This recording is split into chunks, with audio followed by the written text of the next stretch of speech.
한적한 시골의 예전과 매우 다르지 않게 변하지 않는 장터가 하나 있었다. 사람들이 오가는 장터에는 방문자들이 길게 줄지어 늘어서 있었다. 이 모든 사람들은 장터 일부에 위치한 한 노파에게 이야기를 듣기 위해서였다. 이 노파는 마법의 능력을 지닌 것으로 알려져 있었고 그녀에게 말을 하면 정말로 색다른 시각을 얻을 수 있다고 전해졌다. 어느 날 도시에서 직장이 고단한 한 젊은 남자가 이 장터에 찾아왔다. 그는 최근 직장에서 승진을 하지 못해 기분이 울적하였고 대도시 경쟁 속에서 인간이란 어떤 존재인지 생각을 다시 하기 시작했다. 그러던 중 그는 이 마법의 노파에 대한 소문을 듣고 장터로 찾았던 것이다. 줄을 서서 기다리던 그 남자는 드디어 노파 앞에 섰다. 노파는 평온한 미소를 지으며 그를 바라보았다. 자네, 무엇이 고민인지 말해보게. 노파의 목소리는 마치 오래된 동화책에서 들려오는 이야기처럼 따뜻하고 동시에 신비로웠다. 젊은 남자는 깊이 숨을 쉬었다. 저는 직장에서 승진을 기대했지만 그 기회는 다른 사람에게 돌아갔어요. 능력도 있고 열심히 일했지만 운이 닿지 못했나봐요. 더불어 사회가 너무 불공평하게 느껴지기도 하네요. 이곳에서 다른 시각을 얻을 수 있다면 하고 왔어요. 노파는 천천히 고개를 끄덕였다. 그렇다면 자네에게 난 무지의 베일을 권해보겠네? 무지의 베일이요? 남자는 놀란 표정으로 되물었다. 그래, 노파는 계속 설명했다. 존 롤스라는 위대한 철학자가 있었지. 그는 사람들이 자신이 누구인지 모르는 상태에서 사회의 원칙을 선택해야만 진정으로 공정한 사회를 만들 수 있다고 주장했네. 자네가 만약 자신의 지위, 능력, 배경을 모른 채로 이 세상에 태어난다면 어떤 세상을 원하겠는가? 남자는 생각에 잠겼다. 노파의 손짓 하나에 그는 곧 깊은 상념 속으로 빠져들었다. 그 순간 자신이 누구인지, 어디서 왔는지, 어떤 삶을 살아왔는지 전혀 떠올릴 수 없었다. 그저 빈 캔버스 같은 자신이 되었다. 첫 번째 생각은 간단했다. 나는 누구든 평등하게 출발할 권리를 갖는 사회를 원할 것이다. 다음으로 떠오른 것은 기회였다. 모든 사람에게 교육과 직업, 이 기회가 균등하게 주어져야 한다. 마지막으로 그는 제도의 중요성을 깨달았다. 사회의 규칙은 누구에게나 공정하게 적용되어야 한다. 그 남자는 무지의 베일이 벗겨진 자신을 상상하면서 정말로 어떤 사회가정 이로운가에 대해 깊이 이해했다. 그는 규칙을 만들 때 자신이 어느 자리에 있을지 모르는 상황을 가정하니 모든 이들에게 공정한 제도가 필요하다는 것을 깨달았다. 마법의 노파는 말없이 남자의 변화를 지켜보았다. 남자는 고개를 돌리며 조용히 말했다. 감사합니다. 이제야 조금 이해할 수 있을 것 같습니다. 그렇게 남자는 도시로 돌아갔다. 회사에서도 마찬가지 생각을 공유하려 노력했다. 눈에 보이는 불공정함 속에서도 그는 용기 있게 목소리를 냈다. 우리 모두가 무지의 베일을 쓰고 이 세상을 살게 한다면 좀 더 나은 사회가 올 것입니다. 그의 목소리가 점점 사람들 사이에 울려 퍼졌다. 정의의 새로운 씨앗이 심어진 세상에서 그의 노력이 작게나마 기여하고 있었던 것이다. 무지의 베일을 통해 사람들은 진정으로 공정함이 무엇인지 알게 되었다. 평온한 일상의 작은 변화가 더 큰 사회적 변화를 불러오는 시작일 수 있는 것이다. 두 번째 이야기, 한적한 마을, 평화로운 일요일 아침이었다. 사방에서 들려오는 새들의 지저 빔소리를 배경으로 마을 사람들은 마을 광장에 모여들었다. 오늘은 바로 마이클 샌델의 철학 강연 날이기 때문이다. 물론 샌델 교수님이 직접 방문하시는 건 아니지만 마이클 샌델의 철학을 면밀히 연구한 이들이 이야기를 나누는 자리다. 광장은 벌써부터 사람들로 붐비고 있었다.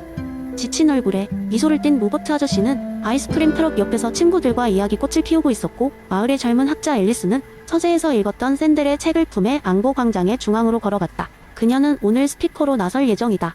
공동체주의에 대해 이야기해보죠. 앨리스는 사람들 앞에 서서 미소를 지으며 말문을 열었다. 마이클 샌델은 우리에게 중요한 질문을 던집니다. 우리는 과연 개인의 자유와 권리가 공동체 의대와 가치보다 중요한지, 아니면 두 가지가 조화를 이루어야 하는지 말이에요. 조용해진 분위기 속에서 앨리스는 이야기를 풀어나갔다. 이해를 돕기 위해 제가 겪었던 이야기를 하나 해드릴게요. 몇 년 전 저는 대도시에 살았었어요. 그곳에서는 사람들은 대부분 서로에게 무관심했고 각자의 삶에 몰두했죠. 제가 살았던 아파트 건물에서도 마찬가지였어요. 매일 엘리베이터에서 만나도 인사는커녕 고개만 숙이고 지나치는 사람들이 대부분이었습니다. 앨리스의 이야기에 공감하는 사람들이 고개를 끄덕였다. 마을 사람들은 대도시와는 다른 분위기 속에서 살아가고 있지만 여전히 현대사회의 개인주의적 경향을 경험한 적이 있기 때문이다. 그러던 어느 날 앨리스가 계속했다. 아파트 복도에 동료 한 사람이 혼자 이사 짐을 정리하다가 넘어져 크게 다쳤어요. 그때 그 사람은 도와달라고 소리쳤지만 복도에 있던 다른 세 사람은 그냥 지나쳤어요. 내 일이 아니니까 라며 넘겨짚었다네요. 결국 구급차가 오기 전까지 그 사람은 홀로 고통 속에 있어야 했죠. 공동체의 중요성을 강조하며 이야기를 풀어나가는 앨리스의 목소리는 점점 더 강해졌다. 이 사건은 제게 충격을 줬습니다. 과연 개인의 자유와 권리가 이렇게까지 극단적으로 우선시되어야 하는 걸까? 만약 그 일이 우리 마을에서 일어났다면 어땠을까요?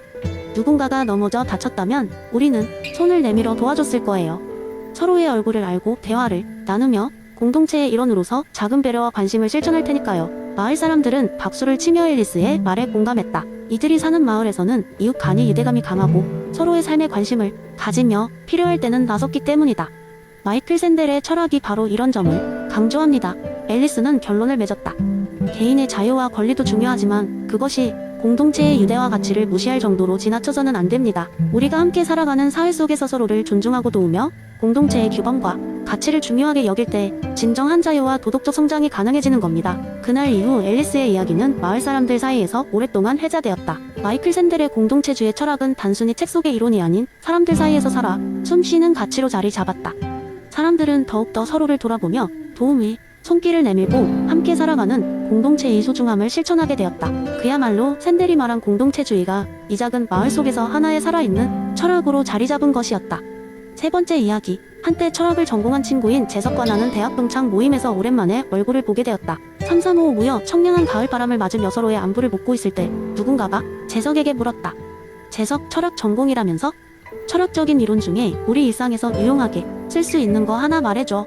재석은 고민하는 듯 잠시 머리를 굴리다가 밝은 미소를 띠며 말했다. 좋아, 그러면 제레미 벤담이 쾌락 계산에 대해 이야기해줄게. 한 번은 이 이론 때문에 참 재미있는 경험을 한 적이 있었거든. 사람들은 궁금해하며 재석에게 귀를 기울였다. 몇 년 전 내가 한 회사의 프로젝트 매니저로 일할 때였어. 중요한 의사결정을 내리기 위해 팀 회의를 열었어. 그때 내가 벤담의 쾌락 계산을 적용해봤지. 그 프로젝트의 목적으로는 회사 제품인 스마트폰의 새로운 기능을 어떻게 디자인할지 결정하는 거였어.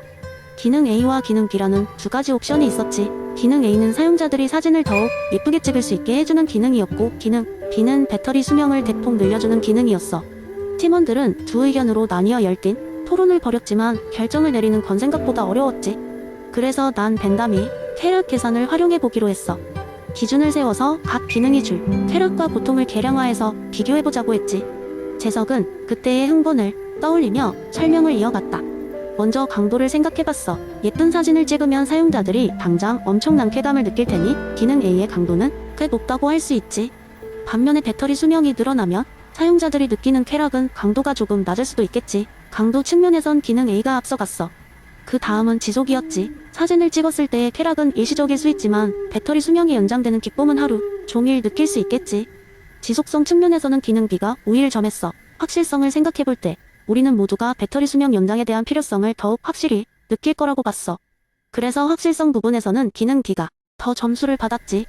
근접성을 고려하면 사진을 찍는 쾌감은 즉시 느낄 수 있지만 배터리 혜택은 하루를 지나면서 서서히 느끼게 되지. 이 부분에서는 기능 A가 더 유리했어. 다산성 측면에선 예쁜 사진을 공유함으로써 더 많은 쾌락을 창출할 수 있었지. 추가적인 고통 없이 말이야. 순수성 면에서도 기능 A가 더 높았고. 재석은 여기서 잠시 멈추고 한숨을 쉬며 덧붙였다. 문제는 이렇게 계산해도 결론이 쉽게 나오지 않더라고. 그래서 난 마지막으로 우리 모두에게 가장 중요하게 여기는 기준을 물었지. 그 결과 대부분이 배터리 수명을 늘리는 것이 장기적으로 회사와 사용자를 위한 더 나은 결정이라는데 의견을 모았어.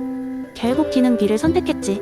그 덕분에 우리의 스마트폰은 더 많은 인기를 얻었고 사용자들도 계속적으로 만족스러운 평가를 남겼어. 쾌락 계산 덕분에 우리는 장기적인 이점을 고려하게 되었던 거야. 사람들은 재석의 이야기에 고개를 끄덕이며 감탄했다. 철학적 이론이 일상적인 결정에 얼마나 힘이 될 수 있는지, 그리고 우리가 당장 느끼는 쾌락과 장기적인 행복을 어떻게 균형 있게 고려해야 하는지를 배운 셈이었다. 재석의 이야기는 재미뿐만 아니라 우리가 살아가면서 갖춰야 할 지혜를 다시 한번 상기시켜 주는 경험이 되었다.